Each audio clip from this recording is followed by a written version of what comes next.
নমস্কাৰ ছাত্ৰ ছাত্ৰীসকল, পুনৰ আহিছোঁ আৰু এটা নতুন ভিডিঅ'ত। এইটো ভিডিঅ'ৰ জৰিয়তে আমি আলোচনা কৰিম যে ৰিজাল্ট কেতিয়া দিব আৰু ৰিজাল্টটো মই ক'ত চাবা, কেনেকৈ চাবা। মই আজি দুটা ট্ৰিক তোমালোকক দেখুৱাম। দুটাৰ ভিতৰত তোমাৰ যিটো সহজ লাগে তুমি সেইটোৱেই চাবা। তেনেহ'লে ব'লা ভিডিঅ'টো ষ্টাৰ্ট কৰোঁ। মই আশা কৰিছোঁ এইটো ভিডিঅ'ৰ জৰিয়তে তোমালোকে বহুতো উপকৃত হ'বা। এইটো ভিডিঅ'ৰ জৰিয়তে মই তোমালোকক শিকাম যে মোবাইলতে তোমালোকে অতি সোনকালে কেনেকৈ মেট্ৰিকৰ ৰিজাল্ট চাবা আৰু ৰিজাল্টৰ আগতে তোমালোকে গম পাব যে কিমান তাৰিখে ৰিজাল্ট দিব। আজে বাজে ভিডিঅ' তোমালোকৰ চাব নালাগে, সেইটোতে এপতে তোমালোকে চাব পাৰিবা যে ৰিজাল্ট কেতিয়া দিব। তোমালোকে প্ৰথমতে তোমালোকৰ প্লে ষ্ট'ৰত যাবা, তাত গৈ চাৰ্চ কৰিবা চেবা ৰিজাল্ট। সেইটো এপ তোমালোকে ইনষ্টল কৰি ল'বা। মই ইনষ্টল কৰা নাছিলোঁ, এতিয়া ইনষ্টল কৰি আছোঁ। হয়, এইটো এপেই চাই লোৱা, ভালকৈ চাই লোৱা। চেবা ৰিজাল্ট তোমাৰ এপটো বেলেগ ধৰণৰ বা বেলেগ এপ তোমালোকে ডাউনলোড নকৰিবা। এইটো এপ ডাউনলোড কৰি ল'বা, মাত্ৰ 11 MB লাগিব। মই ইনষ্টল কৰি আছোঁ, তোমালোকে চাই আছা। অলপ পেণ্ডিং হৈ আছে, অলপ সময় লাগিব। হৈ গ'ল, ইনষ্টল হৈ গ'ল। এতিয়া সেই এপটো তোমালোকে অ'পেন কৰি ল'বা। অ'পেন কৰাৰ পাছত এনেকুৱা ইণ্টাৰফেচ তোমালোকৰ মাজত আহি যাব। পিছত দুটা অপশ্যন আহিব, এটাত লিখা হ'ব কাৰেণ্ট ইয়াৰ ৰিজাল্টছ আৰু এটা থাকিব বেলেগ, সেইটো প্ৰিভিয়াছ ইয়াৰ ৰিজাল্টছ। তোমালোকে ওপৰটো ক্লিক কৰিবা, ক্লিক কৰি পিছত তোমালোকৰ নম্বৰ দিবা। মই নম্বৰ দি আছোঁ।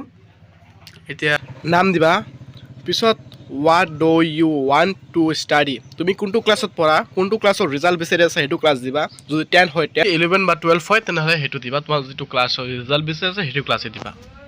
পিছত তলত স্ক্ৰল কৰিবা, পিছত চাবা ৰেজিষ্টাৰ আছে, ৰেজিষ্টাৰত ক্লিক কৰিবা। তাৰপিছত তেনেকুৱা ইণ্টাৰফেচ তোমালোকৰ মাজত আহি যাব। তাৰপিছত তোমালোকে দেখা পাইছা যে ইয়াত 2023ৰ ৰিজাল্ট কেতিয়া প্ৰকাশ কৰিব সেইটো দেখুৱাইছে, কিন্তু এইটো আপতে দেখাব যে 2024ৰ ৰিজাল্ট কেতিয়া প্ৰকাশ কৰিব। পাছত লাহে লাহে এইটো বেলেগ এটা ষ্টেপ আহিব। ষ্টেপ তোমালোকে দেখা পাইছে, ইয়াত লিখা আছে ইণ্টাৰ ৰোল। তোমাৰ যিটো ৰোল নম্বৰ আছে সেই ৰোলটো তোমালোকে ইয়াত দি দিবা। পিছত ইণ্টাৰ নং, পিছত 8175 দিয়া আছে ইণ্টাৰ কেপচা। তাৰপিছত তোমালোকে তলত দিয়া আছে গুড ৰিজাল্ট। ইয়াত ক্লিক কৰাৰ লগে লগে তোমালোকৰ আহি যাব তোমালোকৰ স্কুলৰ নাম, তোমালোকৰ স্কুলৰ বিষয়ে সকলো ডিটেইলছ ইয়াত আহি যাব। পিছত লাহে লাহে এইটো তোমালোকৰ ৰিজাল্টটো দেখাব। ইয়াত চাই আছা কোনটো ছাবজেক্টত কিমান মাৰ্ক পাইছা, বা গ্ৰেছ মাৰ্ক কিমান দিছে, বা এক্সট্ৰা যিটো ইণ্টাৰনেশ্যনেল এছেছমেণ্ট আছে সেইটো কিমান দিছে। তলত টোটেল মাৰ্ক দেখা পাইছা, সেইটো টোটেল মাৰ্ক কিমান পাইছা আৰু পাৰ্চেণ্টেজ কিমান, সকলো ইয়াত দেখাই দিব। কোনটো ডিভিজন হয় সেইটো দেখাই দিব। এইটো এপৰ জৰিয়তে তুমি যদি তোমাৰ ৰিজাল্টটো ওলোৱা তোমালোকে টান পাইছা, তেনেহ'লে মই আৰু এটা ৱেবছাইট দেখাই দিম, যিটো ৱেবছাইটৰ জৰিয়তে তোমালোকে তোমাৰ ৰিজাল্টটো ওলাব পাৰিবা অতি সহজে। তোমালোকে স্ক্ৰীনত দেখা পাইছে এটা ৱেবছাইট 2024 মেট্ৰিক পৰীক্ষা। এইটো ৱেবছাইটৰ জৰিয়তে মেট্ৰিকৰ ৰিজাল্ট দিয়া হ'ব। তোমালোকে তোমাৰ মোবাইলত থকা গুগলটো অন কৰিবা। অন কৰাৰ পাছত তাত চাৰ্চ কৰিবা sevaonline.com। এইটো চাৰ্চ কৰাৰ পাছত ইয়াত এটা ইণ্টাৰফেচ দেখা পাবা সেৱা বুলি, তাত ক্লিক কৰিবা। ক্লিক কৰাৰ পাছত আৰু এটা ইণ্টাৰফেচ তোমালোকৰ মাজত আহিব।